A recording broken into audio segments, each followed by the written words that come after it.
අද අපේ වීඩියෝ එකකින් අපි පෙන්නලා යන්නේ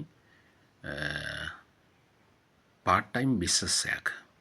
මොකද දැනට පවතින තත්ත්වය අනුව එක රැකියාවක් කරලා මුදල් හොයලා අපිට ජීවත් වෙන්න හරි අමාරුයි. ඒ තරම් උපයනවට වඩා වියදමක් මේ අපිට වියදම් වෙනවා. ඒ නිසා අපි ඉතින් පාර්ට් ටයිම් බිස්නස් එකක් එහෙම නැත්නම් තවත් රැකියාවක් හරි මොන හරි දෙයක් කරලා සල්ලි උපයන්න ඕන ජීවත් වෙන්න.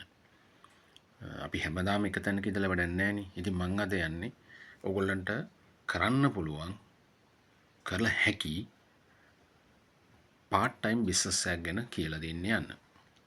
අපි ඉස්සලාම් බලමු මේ පාර්ට් ටයිම් බිස්නස් එකට සාමාන්‍යයෙන් රුපියල් 7500ක් විතර මුදලක් තිබුණොත් ඔයාට හොඳටම ඇති මේක කරන්න. ඒ වගේම මේ බිස්නස් එක කරන්න ඔයාට අවශ්‍ය වෙනවා මේ ඇවිදින්න එකක් අවශ්‍ය වෙනවා, වාහනයක් අවශ්‍ය වෙනවනේ. මේ සඳහා ඉතා සරලවම කිව්වොත් බයිසිකලයක් හොඳටම ඇති. හැබැයි පෙට්‍රල් වැඩ කරන බයිසිකලයක් තියෙනවා නම් ආයි සුපිරි ඔන්නේ. මොකද පෙට්‍රල් වැඩ කරනවා කියන්නේ ඔයාට ප්‍රොෆිට් එක වැඩි වෙනවා. ඉතින් මම දැන් පටන් ගන්නම් මේ මම කරන බිස්නස්. මේක මම කරන බිස්නස් එකක්. මොකද රැකියාවට අමතරව මම මේ බිස්නස් එක කරනවා. සාමාන්‍යයෙන් සතියකට එකපාරක් හෝ දෙපාරක් වැඩි මුණුත් යනවා. මාසෙකට සාමාන්‍යයෙන් දවස් 8ක් 7ක් 6ක් විතර මං යනවා. මේකෙන් මං යම්කිසි ගාණක් හොයා ගන්නවා. සාමාන්‍යයෙන් 15000ක් 20000ක අතර ප්‍රමාණයක් මං හොයා ගන්නවා. ඉතින් මම මේ ඉස්සලාම් පෙන්නන්නම් ඔයගොල්ලන්ට මෙන්න මේ අයිටම් එක.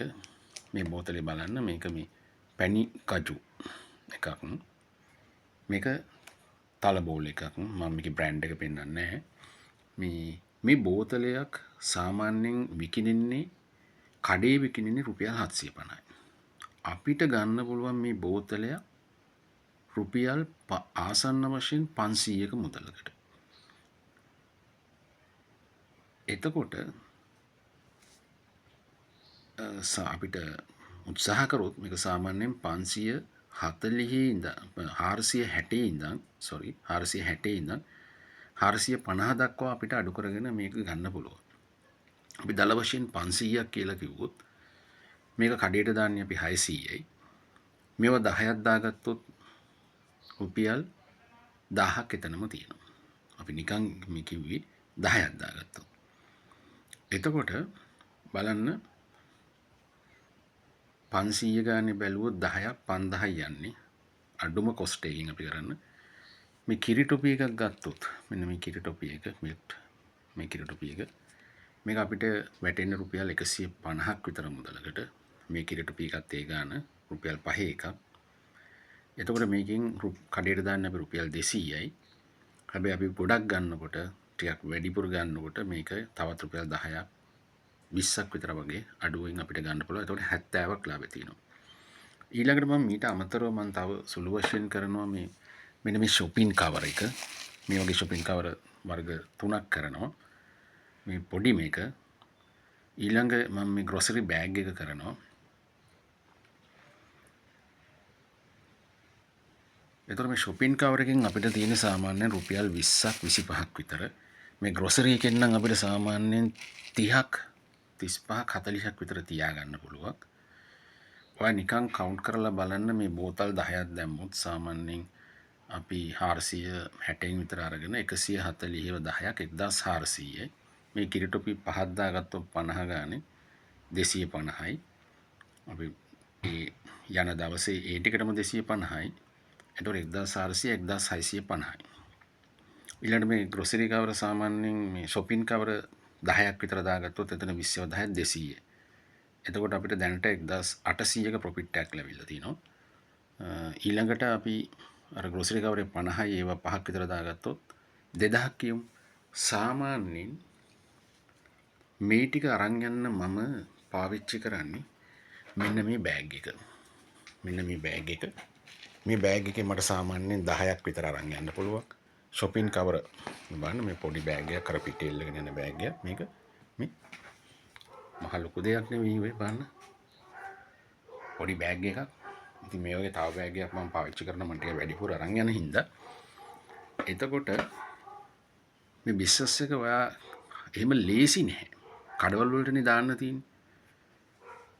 අපි 2000ක විතර අපිට නිකන් ප්‍රොෆිට් එකක් ආවොත් සාමාන්‍යයෙන් පෙට්‍රල් ලීටරයක් ගත්තොත් 400. එතකොට 400ක් විතර අපි හිතමු සාමාන්‍යයෙන් ලීටරයට කිලෝමීටර් 40ක් විතර යනවා. මේ අයිටම් ටික දාන්න කිලෝමීටර් 40ක් යන්න ඕනේ නැහැ. සාමාන්‍යයෙන් 10යි 10යි. අප් ඇන්ඩ් ඩවුන් 10යි 10යි තිබ්බොත් ඇත්තටම මේ ටික කරන්න පුළුවන්. එතකොට සාමාන්‍යයෙන් රුපියල් 200ක විතර වගේ බැලුවොත් අපිට රුපියල් 1700ක විතර ලාභයක් එනවා පෙට්‍රල් අයින් කරලා. එතකොට අපිට මහන්සිය විතරයි තියෙන්නේ. කිසිම වෙන කොස්ට් එකක් යන්නේ නැහැ. ඉතින් බලන්න කොහොමද බිස්නස් එක කියලා. කරන්න පුළුවන් බිස්නස් එකක්. හැබැයි පොඩි ප්‍රශ්නයක් තියෙනවා. ඔයා පළවෙනි දවසේ ගිහිල්ලා ඔයාට මේ කඩවල් අල්ලන්න බෑ. පළවෙනි දවස් සමහරට shopping bag එකක්, කිරිටුපි එකක්, ඔය බෝතලයක් විතරක් ගන්න පුළුවන්. සමහර නොගෙන ඉන්නත් පුළුවන්. මගෙත් පළවෙනි දවසේ ගිහිල්ලා රූට් වල ඇත්තටම shopping cover ටික විතරයි මම වික්කේ. හැබැයි මම අතෑරියේ නෑ. මං දිගින් දිගටම කරා. මට රූට් හදාගත්තා මම. සතියට සාමාන්‍යයෙන් මං 2ක් විතර යන රූට් හදාගෙන තියෙන්නේ. මට සාමාන්‍යයෙන් 10ක් 10000 15000 රැකියාවට අමතරව මම මේ බිස්නස් එකෙන් හොයනවාමයි. බයිසිකලේ ගිහිල්ලා. ඉතින් ඔයත් බලන්න උත්සාහ කරලා බලන්න. පළවෙනි පාර සමහරට බැරි වෙයි. දෙවෙනි පාරත් යන්න, තුන්වෙනි පාරත් යන්න. ටික ටික යනකොට කඩවල් වලින් ඔයාව අඳුර ගන්නවා. අඳුර ගත්තාම ඔයාව විශ්වාස කරලා ඔයා කතා කරන විදියට, ඔයා හැසිරෙන විදියට අනිවාර්යයෙන්ම මේගොල්ලෝ බඩු ගන්නවා. උත්සාහ කරලා බලන්න. ඇත්තටම මේක සයිඩ් බිස්නස් එකක් විදිහට පටන් ගන්න. බයිසිකලෙන් යනවා, ඊට පස්සේ බිස්නස් එක වැඩි වුණොත් 3 wheel එකක් වගේ, ඊට පස්සේ පොඩි ලොරි භාගයක්, එහෙම නැත්නම් ඔය පොඩි වෑන් එකක් වගේ දෙයක් අරගෙන හරියන්න හොඳ බිස්නස් එකක් කරන්න පුළුවන්. try කරලා බලන්න. සාමාන්‍යයෙන් මට ඇත්තටම මේක 10 මේ වගේ මේ බිස්නස් එක පැය 2ක් 3ක් විතර යනකොට රුපියල් 2000ක් විතර වගේ හොයාගන්න පුළුවන්. මුළු දවසම මහන්සි වෙන්නෙත් නෑ මම. මම ඇත්තටම ගොඩක් අර පැය එකහමාර දෙක තමයි මම උපරිම යන්නේ. මට සාමාන්‍යයෙන් 1000ක් විතර වගේ හොයාගන්න. ඊට වැඩිය මම කියන්නේ ඊට වැඩිය මම උත්සාහ කරන වෙලාවල් අඩුයි. මොකද මට ටයිම් එක අනුව ආපහු ඒ තියෙන ටයිම් එක අනුව තමයි මම කරන්නේ. ඔයත් try කරලා බලන්න.